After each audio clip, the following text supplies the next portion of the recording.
মনোজিৎ মিশ্র এখন একটা খুব কমন নাম, তাই না? সবার মুখে মুখে দিদি ল কলেজ নিয়ে আপনি কিছু বললেন না। কিছু বলার আছে কি?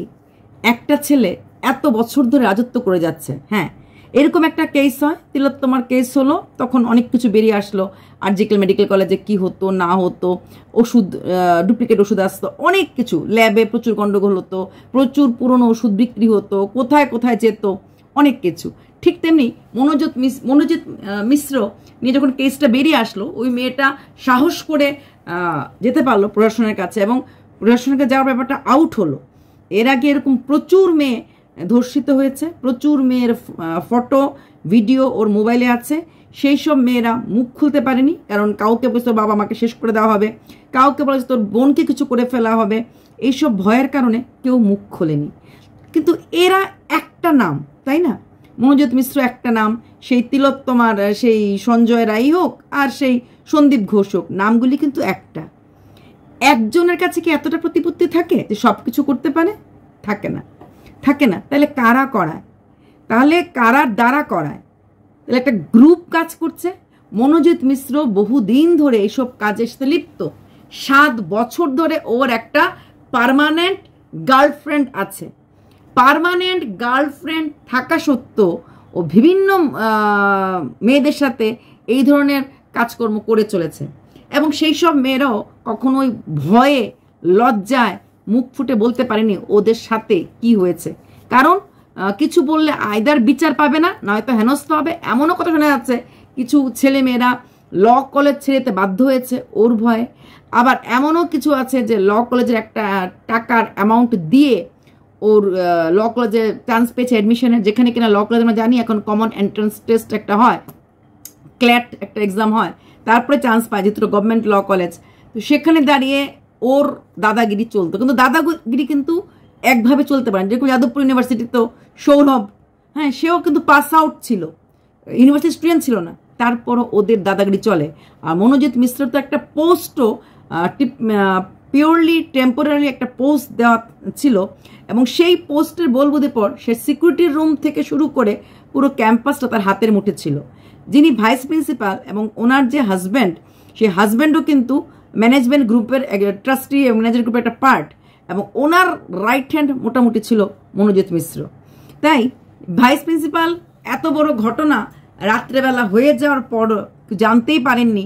পরের দিন সকালে, যেখানে হইচই পুরো মিডিয়াতে 7টার সময় হয়ে গেছিল, তার অনেক পরে উনি জানতে পেয়ে এসেছেন ইউনিভার্সিটিতে, কলেজে।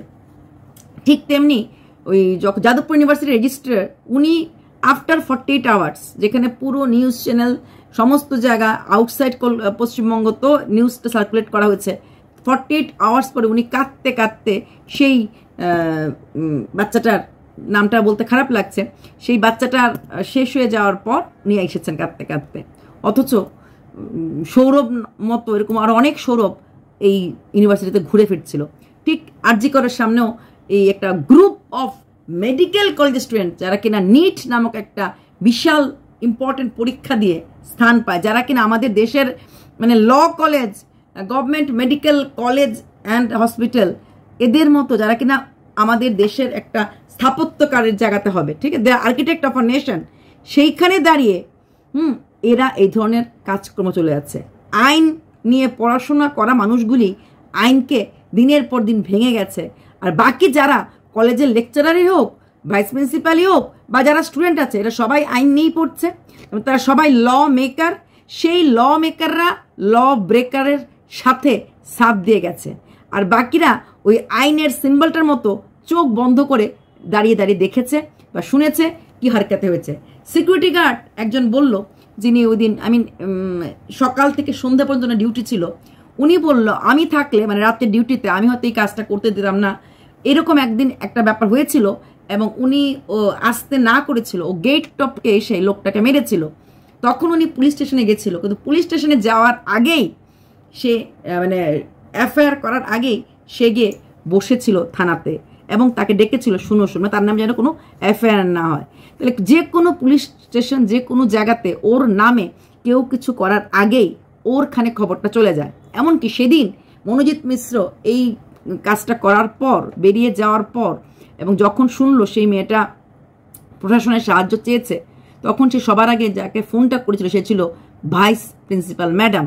যদিও উনি সম্পূর্ণভাবে অস্বীকার করেছেন, উনি কিছুই জানতেন না।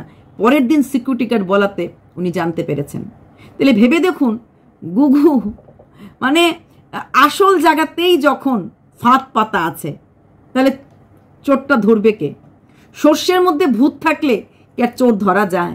সত্যিকারের এদের কাছে কি কোনোদিনও, ওই সৌরভ বলুন মনোজিৎ মিশ্রের কাছে কোনোদিনও কোনো পাওয়ার থাকতো যদি বাইরের থেকে পাওয়ারটা দেওয়া না হতো? মনোজিৎ মিশ্রের বাবা বলেছে ওনার কাছে এরকম আর্থিক ক্ষমতাও নেই যে উনি কোর্ট কেস লড়তে পারেন। উনি বলেছেন একটা ছেলেকে পড়াতে লাগে, মানুষ করতে লাগে, যেটুকুন বাবা হিসেবে কর্তব্য সেটুকুন আমি করে দিয়েছি। সে এখন অ্যাডভোকেট হয়ে গেছে, সে ল ডিগ্রি প্রাপ্ত, তার পিছে পিছে আমি কেন থাকবো? ঠিক সৌরভও ছিল খুব গরিব ঘরের ছেলে, যার মা কিনা লোকের বাড়িতে বোধহয় কাজ করতে পারছে, এরকম একটা মানে ওই বেশি টাইপেরই ছিল। তাহলে সেই সৌরভেরও এতটা পাওয়ার ছিল, সে ইউনিভার্সিটি স্টুডেন্ট পাস আউট হওয়া সত্ত্বেও এখানে এসে থাকা এবং রাজ করা। থাকা এক জিনিস, রাজ করা এক জিনিস, সে রাজ করতে পারতো। আর তাই বোধহয় এরকম ঘটনাগুলি ঘটতে পারে। একজন না, বহু মেয়ে এখন মুখ খুলছে যে কিভাবে তাদেরকে নির্যাতন করা হয়েছে। মানে এক নির্যাতিতা এগিয়ে আসার পর বাকি নির্যাতনকারীরা এগিয়ে এসেছে, কারণ বাকিদের এগিয়ে আসার ক্ষমতা ছিল না। আর হয়তো বা যারা এগিয়ে এসেছে তাদের কেসগুলি হয়তো ধামাচাপা পড়ে গেছে। বিশেষ করে আমাদের মেয়েদের নামে যখন কোনো কিছু রটে যায়, মা বাবা সবার আগেই বলে এই মেয়েকে বিয়ে দিতে লাগবে। এখন পুলিশ কেস হয়ে যায় বা কিছু একটা হয়ে যায়, আমি এই মেয়েকে বিয়ে দেবো কী করে? এই মেয়ের সংসারটা কি করে হবে, তাই না? কি করে হবে? তো এটা ভেবেই কিন্তু সেই মেয়ের প্যারেন্টসই বলুক আর মেয়েরাই বলুক, এগিয়ে যাওয়ার আগে 7টা পা পিছিয়ে যায়। এগিয়ে যাওয়ার আগে 7টা পা পিছিয়ে যায়, এটা হচ্ছে অনেক বড় কথা। সেখানে দাঁড়িয়ে কি করে কোনো মেয়ে এগিয়ে এসে প্রোটেস্ট করবে যার পাওয়ারটা এত? সবাই মনোজিৎ মিশ্রকে বলছে সে দোষী, সে দোষী, সে দোষী। সে একা দোষী ছিল? সে নোংরা কাজ একা করার মতো হিম্মত ছিল? হকি স্টিক নিয়ে থাকতো গার্ড রুমে, হকি স্টিক গার্ড রুমে কী করছিল? না ভাইস প্রিন্সিপালের কাজ না আগে সেটা সিকিউরিটি রুম দেখা, বাট অ্যাডমিনিস্ট্রেশন বলে, অ্যাডমিনিস্ট্রেটিভ অফিস বলে কিছু থাকে, সেটা কলেজ হোক, স্কুল হোক, ইউনিভার্সিটি হোক। অ্যাডমিনিস্ট্রেশন সিকিউরিটি গার্ডকে ডেকে নিয়ে মিটিং নিশ্চয়ই হতো। সিকিউরিটি গার্ডরা কি কোনোদিন কোনো মিটিংয়ে কোনো কথা বলেনি? নাকি ভয় ছিল? ভয়টা যদি নির্ভয়ে বলতে বলা হতো তাহলে কি সিকিউরিটি গার্ডরা ভয় পেয়ে কিছু বলতো না? এটা হতে পারে? তো ভয়টা কোথায় ছিল? যে এইখানে বললে পরে কোনো কাজ হবে না, উল্টো সে জেনে যাবে এবং জানার পর না জানি আমাদের অবস্থাটা কীরকম হবে। মেয়েটা পুরোপুরি নির্যাতনটা এটা পুরোপুরি একদম ভয়ে শিখিয়ে গেছে, কারণ ও মেনে নিতে পারছে না এইসব কথা আবার চারিদিক হচ্ছে। ওর বাবা মাকে আমি ধন্যবাদ দেব যে অ্যাটলিস্ট এগিয়ে আসার মতো সৎ সাহস দেখাতে পেরেছে। কসবা কেস কোনো একটা বিচ্ছিন্ন ঘটনা নয়, কোনো একটা বিচ্ছিন্ন ঘটনা। এই যে ছেলেগুলি একটা চান্স পায় কিছু করার, এই যে ছেলেগুলি চান্স পায় কিছু দাদাগিরি করার, দাদাগিরির পেছনে যদি কোনো দাদু মার্কা কারোর হাত না থাকে, দাদারা দাদা হয়ে উঠতে পারে না। দাদারা দাদা হয়ে ওঠার আগে অনেক দাদুদের হাত থাকে, সেই হাতগুলো যতদিন থাকবে না দাদাদেরকে থামানো যাবে না। সেদিনও কিন্তু মনোজিৎ মিশ্র এই ব্যাপারটা রটে যাওয়ার পর কোনো দুজন ভাইস প্রিন্সিপাল ছাড়াও আর দুজন নেতা স্থানীয় কাউকে কথা বলেছিল এবং দেখা করেছিল। এতটাই পাওয়ারফুল, দেখাও করেছে, কথাও বলেছে। আর তার ছায়ার তলে যেসব স্টুডেন্টরা থাকে তারাও বিন্দাস, কারণ তাদের মাথায় মনোজিৎ দাদার হাত আছে, তাই কেউ কিছু করতে পারবে না, এই চিন্তাটা ছিল। তাই ওদের সামনেই এই নোংরা কাজগুলি হতো। তারপরও বলছে কিছু কিছু মেয়েরা ইচ্ছে করে এরকম নোংরামি কাজে নিজেদেরকে লিপ্টে দেয়, কারণ ওই ইউনিয়নের লিডার হবে সেই কথা, যার পাওয়ার থাকবে আর পাওয়ার যার থাকার জন্য এরকম হবে। আমার মনে হয় না কোনো মেয়ে তার শরীরটা নিয়ে খেলতে দিতে পারে, কোনো মেয়ে তার শরীরটাকে মানে করে নষ্ট করে কোনো পাওয়ার বা কোনো পোস্ট বা কোনো পজিশন চায়। আমাদের শরীরটা আমাদের কাছে একটা মন্দিরের মতো, তাই পৃথিবীর আমার মনে হয় না কোনো মেয়ে সেটা চাইবে। মুখ দিয়ে ঝগড়া করবে, পাওয়ার পেতে গেলে পাওয়ারের মতো করে বক্তব্য দেবে, অনেক কিছু করবে। যেখানে তার একটা স্টেডি গার্লফ্রেন্ড আছে এবং সেটা 1-2 দিনের না, 7 বছর ধরে এক গার্লফ্রেন্ড আছে, সেখানে অন্য কোনো মেয়ে কি করে আসবে? চান্স নেই। আর মনোজিৎ মিশ্রর কাছে যদি সেরকমভাবে কোনো মেয়ে এগিয়েও আসে, সে যদি ভালো ছেলে হয় তাকে তো দুচ্ছাই করে দেবে। সেটা সে করেছিল কি? করেনি। বরং অন্য মেয়েরা বলছে কবে কোন দিন কীভাবে তাদেরকে টেলিফোনেও থ্রেটেন করা হয়েছে, কিভাবে থ্রেট দেওয়া হয়েছে। যদি মুখ খুলে, এই মেয়েটাকেও বলা হয়েছিল যদি মুখ খুলো তাহলে কিন্তু উপায় নেই। কিন্তু মেয়েটা গাড়িতে বসিতে বাবার কাছে মুখটা প্রথম খুলেছে, তারপর তার ঊর্ধ্বতন প্রফেসরের কাছে বলেছে এবং সে তাকে গাইড করেছে যে তুমি অন্তত এবার চুপ করে থেকো না, তুমি অন্তত কোথাও যাও। কারণ কোনো জায়গাতে গিয়ে তার এগেনস্টে কিছু বললে তার আগেই কিন্তু ব্যাপারটা ধামাচাপা পড়ে যেত। কারণ তার কাছে আগে ফোন চলে যেত যে মনোজিৎ মিশ্র এসেছে তোমার নামে কিছু কেস করতে, যেটা আমরা টিভিতে সিনেমাতে দেখি যে কোনো বড় বড় এইরকম দেশের গণ্যমান্য ব্যক্তিদের এগেনস্টে কোনো কেস করতে গেলে বা কোনো কিছু বলতে গেলে, কারোর এগেনস্টে কোনো কমপ্লেন করতে গেলে, কমপ্লেন করার আগেই কিন্তু কার এগেনস্টে কমপ্লেন করার জন্য এসেছে খুদ যার এগেনস্টে কমপ্লেন তার কাছে খবরটা চলে যায়। তো সেখানে এখানেও অন্যতা হয়নি, এখানেও খবরটা চলে গেছে যে কার এগেনস্টে কি হয়েছে আর কি হচ্ছে।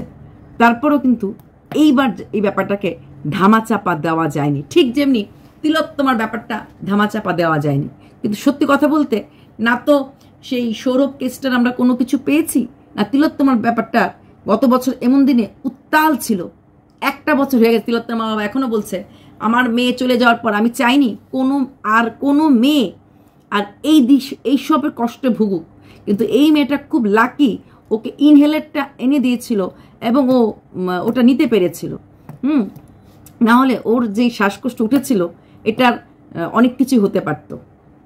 এটার জন্য তার জীবন অনেক কিছু হতে পারত।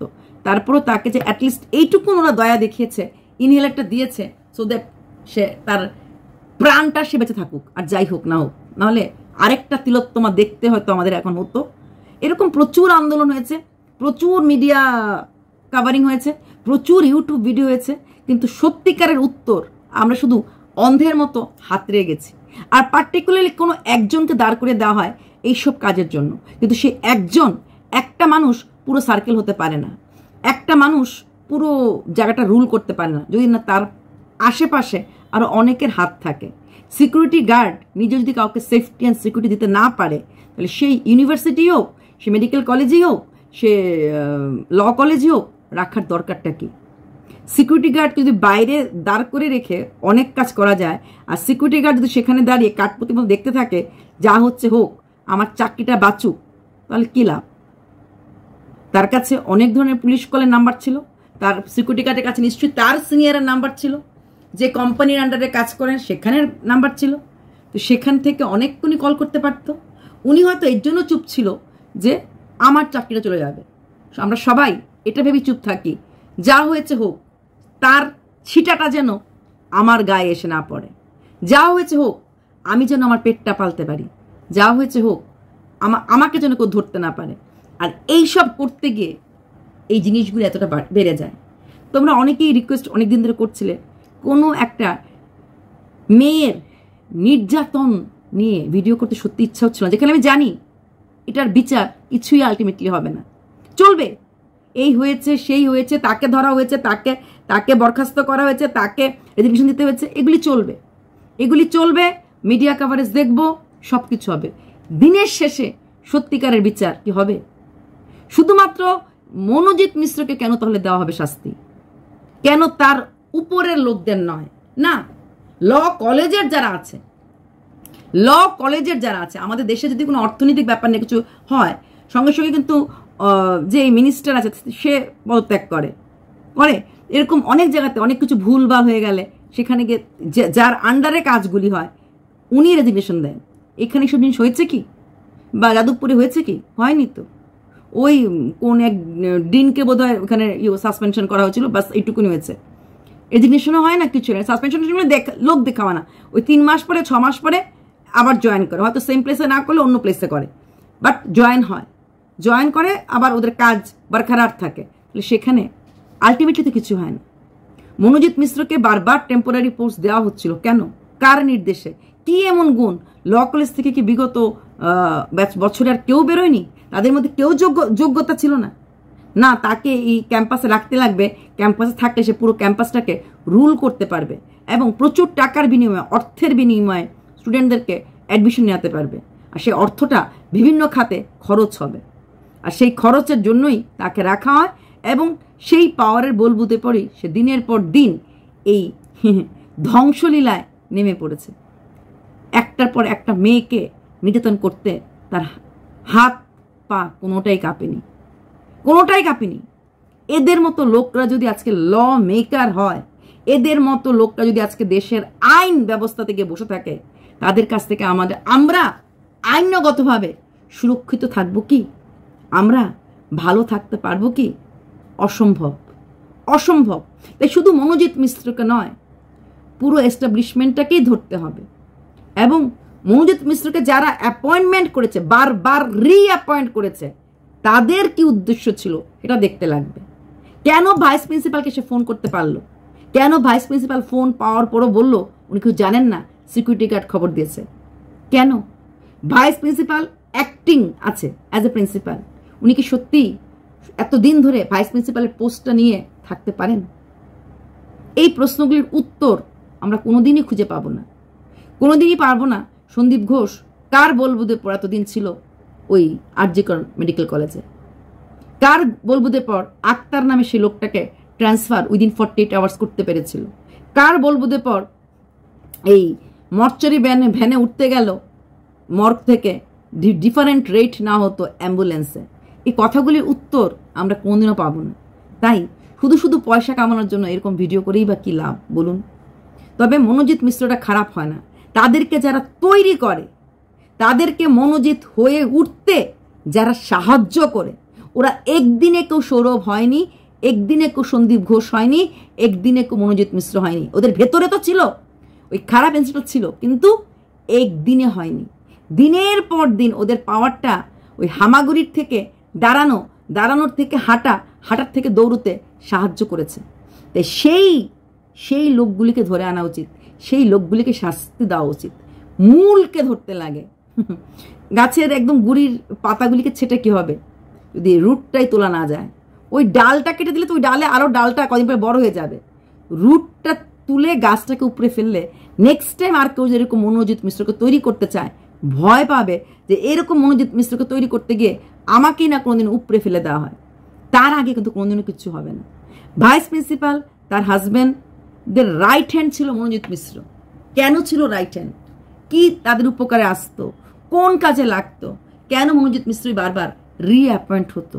আর কেন আগের যারা নির্যাতিতা হয়েছে তাদের সাহস হয়নি কখনো গিয়ে পুলিশ কমপ্লেন করার, কখনো সাহস হয়নি থানায় গিয়ে এগেনস্টে কিছু বলার? কেন সে সিকিউরিটি গার্ড যে তার এগেনস্টে কমপ্লেন করতে গেছিল, যাকে সে যার গায়ে সে হাত তুলেছিল, তার কেসটার কোনো শুরু হয়নি বা তাকেও কোনো রকম প্রশাসনতে কিছু জানানো হয়নি? কি করে সে যাওয়ার আগে, কমপ্লেন করার আগেই মনোজিৎ সে থানাতে পৌঁছে গেছিল? এই প্রশ্নগুলি নিজেকে করলেই বুঝবেন যে এই প্রশ্নগুলি উত্তর হয় না, খালি ভিডিও করা যাবে একটার পর একটা। নির্যাতিতার বাবা কি বললো, নির্যাতিতার বন্ধুরা কি বললো, আর কয়টা মেয়ে বেরিয়ে আসলো, গার্লফ্রেন্ড কি বললো, প্রচুর কথা বেরিয়ে আসবে, প্রচুর ভিডিও করা যাবে।